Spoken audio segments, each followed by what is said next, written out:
You're back with us here at the TIP Gym para sa second or a halftime analysis muna tayo ng first game ng ating Thursday doubleheader. It is a 44-27 lead by the National University Bulldogs against the PATTS Seahorses. Magandang hapon po. Thank you again for watching us. ABS-CBN Sports in Action. Eric Tipan, Coach Alan Gregorio, and Coach, pretty much the same thing. Not as deep a hole kumpara sa laban nila against JRU, pero PATTS still struggling in the first half against a high-caliber UAAP team. Well, it was actually how they defended against NU the second quarter that's giving them problems.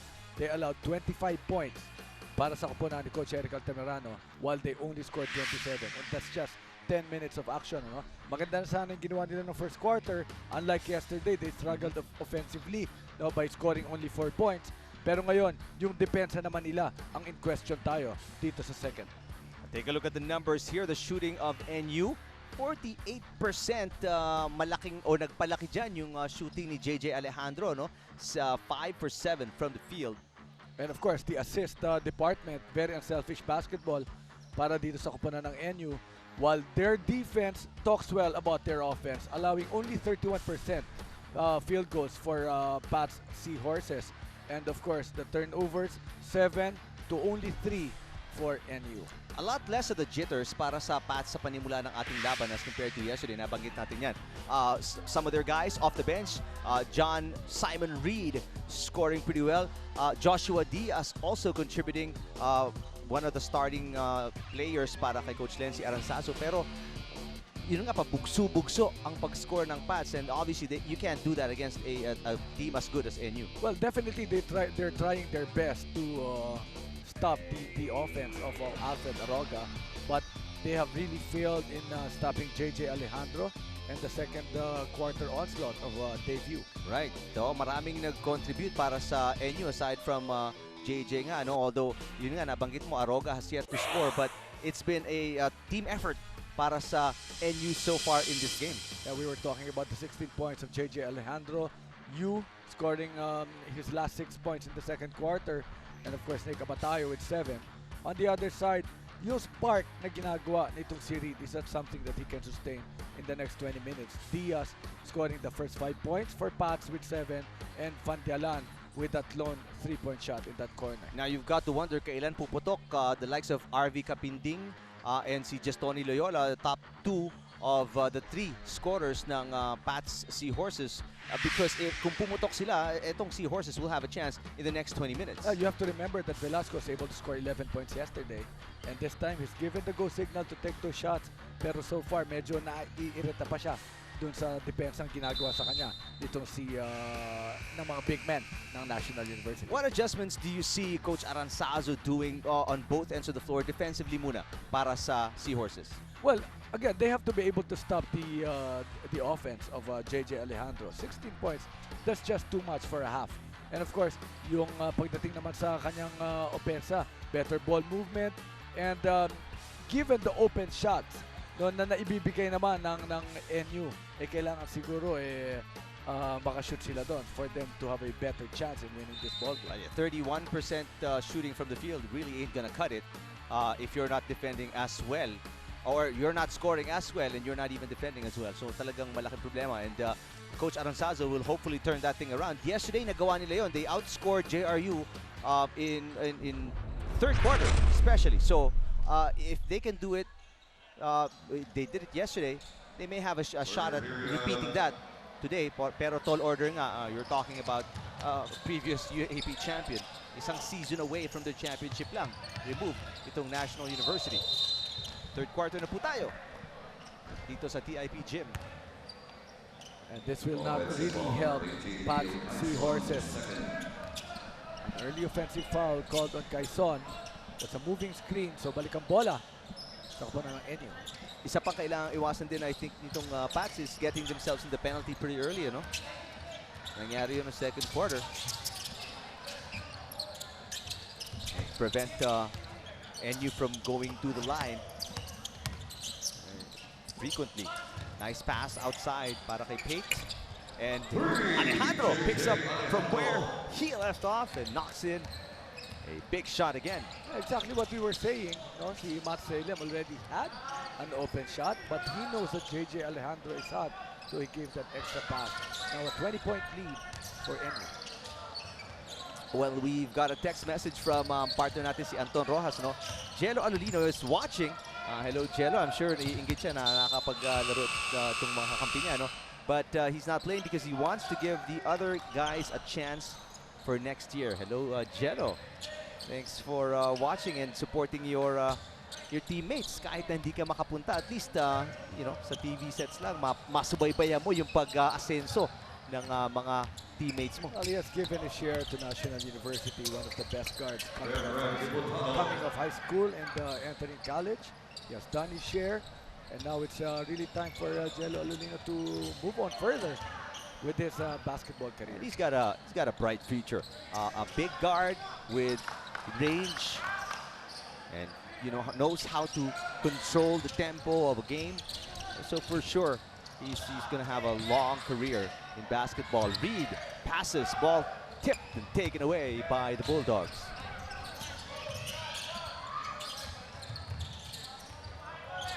Diputado, picked by Rangel. Rev Diputado to Alejandro from the corner. Wow! Alejandro has not missed from long range in this game. Actually, the only shots that he missed, yung isa, yung patapos na yung pato na dito sa gitna. bato. Oh. So I don't even know if that would be counted as a heave. Pero yung iba niyang tira, yung mga mahihirap, ilang 3-point shots na yan for this ball game for JJ Alejandro. May unofficial count, para nakakalima ng tres si Alejandro. But bumawi ng tres. Sabi siguro ni Jello Alolino, ikaw na Jay, ikaw na. It's your turn. Hard pick by Pate. But that's going to be an offensive foul. Let's check in with Pauline Versosa. Now that we're looking at a team that is rebuilding, Coach Eric admits that this won't be a perfect game, and they are just starting to get a feel of how they play together. Now, during the timeout, the boys were very receptive to Coach Eric's instructions, where he said that their defense shouldn't depend on fouling. He wants his boys to maintain their game plan while focusing on improving their free throws, together with a mindset of a 0-0 halftime score. More from the NU side later, Eric and Alan. All right, thanks, Pauline. Well, kita mo naman kung saan gagaling si Coach Eric Altamirano. No, I don't really care about the lead. Let's maintain in our heads a 0-0 start sa third quarter. And, the boys are performing. Alejandro, I stand corrected, 4 for 4 from beyond the arc. 22 points already for JJ. Short ka lang ng isa. Malapit na. Pwede na yun. Diaz picking up Diputado from the backcourt.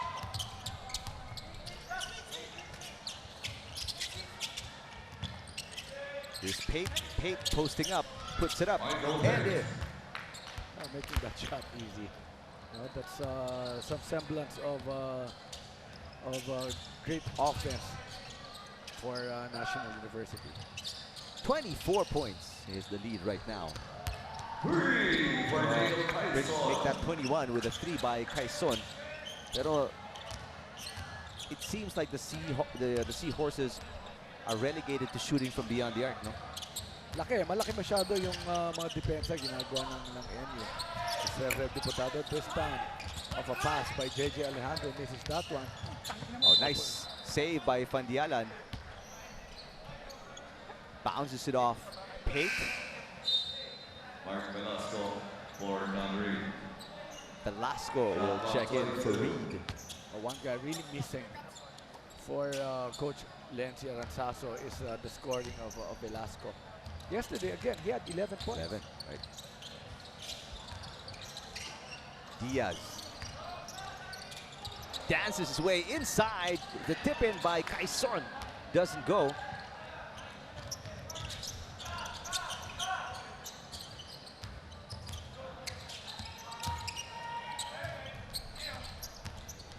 Salem sidestepping his way, pero andun to clean it up is Rangel. You really can never go wrong. Your last line of defense is Velasco, then he's forced to help out, and nobody boxing out Rangel for that easy putback. Speaking of Velasco, barges his way inside, and a foul on the big man, Rangel.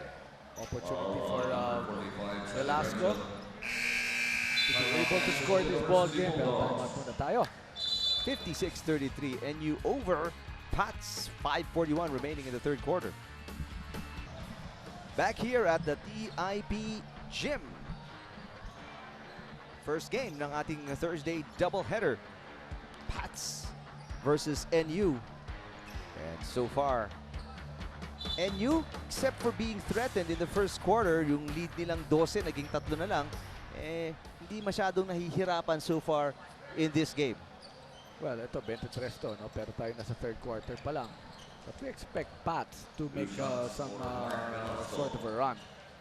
But they really need the help, especially of this guy who again misses his first free throw. Speaking of PATTS, let's check in with Roxanne Montealegre.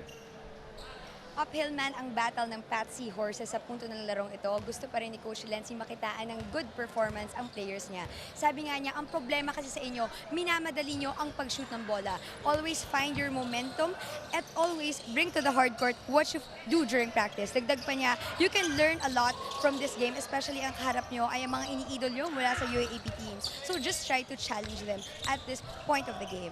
Eric, Coach Alan? Thank you, Roxanne. That's a, daunting task din, ano? Yung nakakaharap mo, mga iniidolo mo, mga napapanood mo na tumitira ng mga difficult shots sa UAAP, sa TV, prime time, and high-level competition. So obviously, there's a little intimidation on the part of PATTS.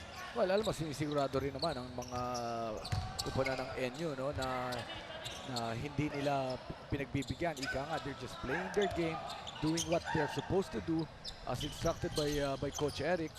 And ensuring that they learn something here in this ball game. Again, it's going to be another penetration and a great dish on the part of JJ Alejandro. The finish para kay Rangel. 4 points for him.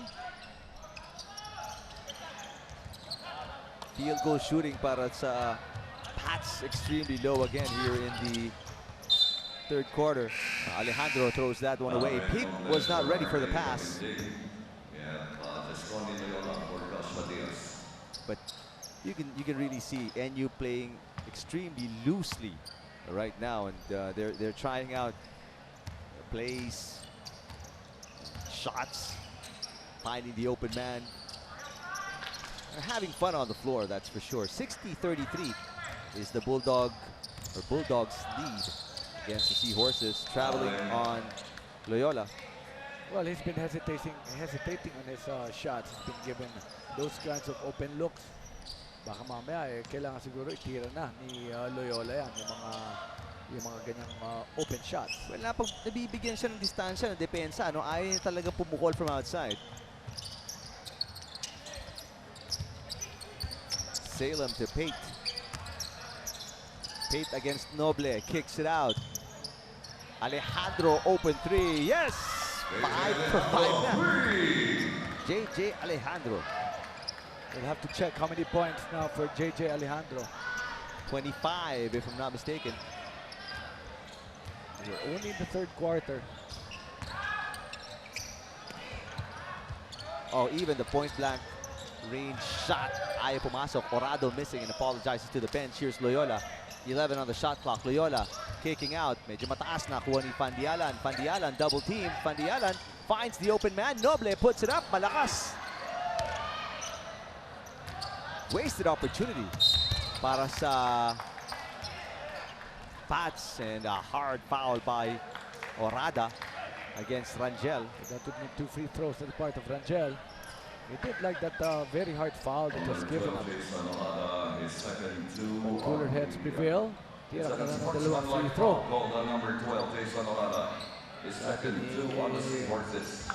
Itong si Matt Salem. Timeout, PATTS Seahorses. A timeout by Coach Lenzy Aranzazo. It's a 30-point lead right now para sa NU, 63-33 against PATTS. 63-33. Huge 30-point lead para sa NU Bulldogs against the PATTS Seahorses. Ayan ang streaming natin of the NCC, sports.abs-cbn.com/livestream/NCC.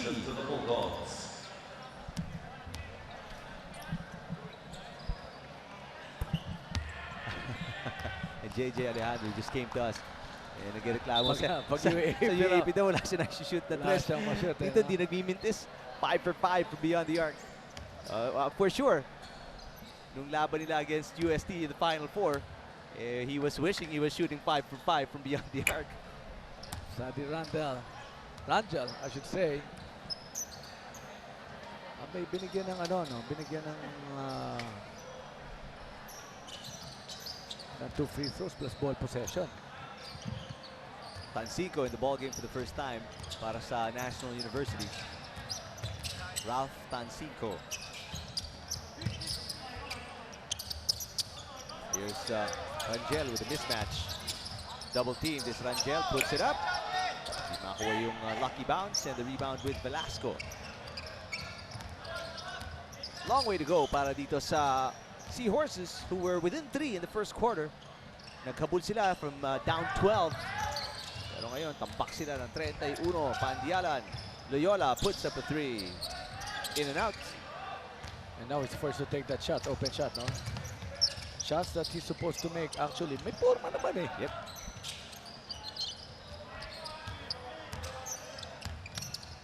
Diputado. Yes!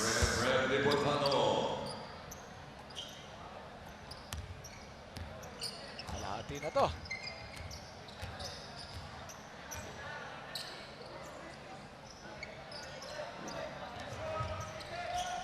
Velasco against Rangel. Hand check para kay Rangel against Velasco. This is going to be the second, third team foul. Double check that. Para sa NU, ano? Dalawa pa lang. Second personal foul ni Rangel. 2 Quezon, minutes and 5 seconds remaining in the third quarter. Quezon, papasok para kay Loyola for PATTS. And right now, I'm sure si Coach Aranzazo naghahanap at nagtataka kung bakit hanggang ngayon hindi sila makakuha ng run. Unlike in that game against JRU. There's a steal. Noble, Quezon, who hit a 3 from that corner. Pinasa kay Noble. Pandiala, 9 seconds to shoot. Cut underneath by Quezon. 6 seconds on the shot clock. Quezon puts it up and in. Actually, ito si Quezon, maganda nilalaro, no? That's already 7th point. And 5 3 with a foul. open look. Gotta do a better job in transition defense. Just made a point. Pero bigla na lamang tumakbo ang NU. Easy 2 points. That's one of the problems so far throughout the game nitong PATTS, no? Yung transition defense, walang-wala talaga.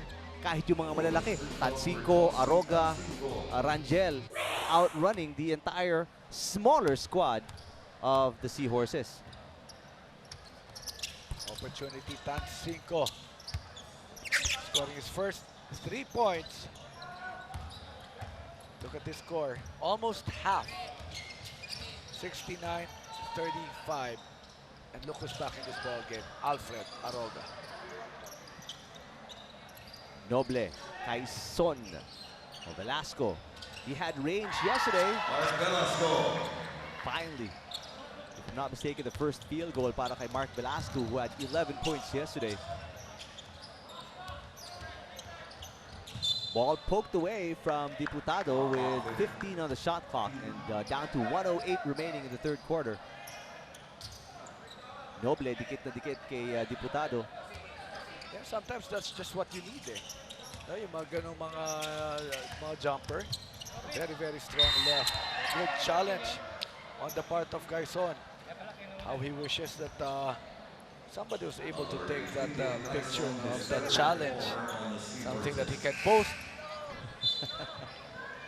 Ganda, no? Hindi siya pumitaw, oh. Ganda yung naging challenge ni Quezon against a very tough, very talented Alfred Aroga.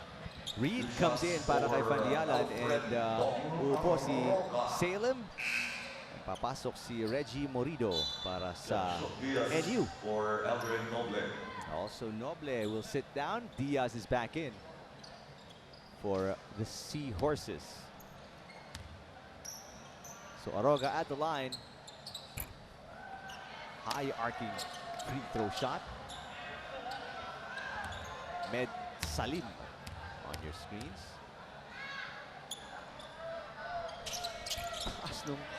taas nung arc nung ano, no? Free throw. Kala ko, tatama sa bubong. Oh, God. Trying out a new form sa free throw. Yun na mas maganda din, ano? Mas your chances of hitting of putting a shot in, mas maganda kung maganda yung arc ng tira mo, no? Exactly. Pero problema lang pag masyado kasi mataas. No? Kailangan para perfect shot. Kaya pag medyo mababa at may backspin, kaya tumama. May awa. Pasa, Gallego ahead. Rev Diputado with the basket. No problem with that shot. Again, the fast break opportunities. They make a stop. Only 30 seconds remaining. Sinasabi ng mga tao dito na sa likod natin, ano yung mga fans ng PATTS, mga classmates, kaya pa yan. Of course, believe in your team. They are champions of the Isaa, and obviously, there's faith in this team. Gallego passes. Morido brings it back out to Gallego. 2 seconds. Aroga for 3. Oh, no, that's a long 2. Sorry, long 2 para kay Alfred Aroga. Puts it in just in the nick of time. So to end the third quarter, 74-37 for National University. And it's been all NU in the entire third quarter. Just at the same point in the game yesterday, nung humabol ang PATTS, hindi na magawa ngayon against the Bulldogs. In big trouble itong Seahorses going into the fourth quarter. They are down 74-37 at the end of 3 quarters. So more action from the National Collegiate Championship when we come back dito sa ABS-CBN Sports and Action.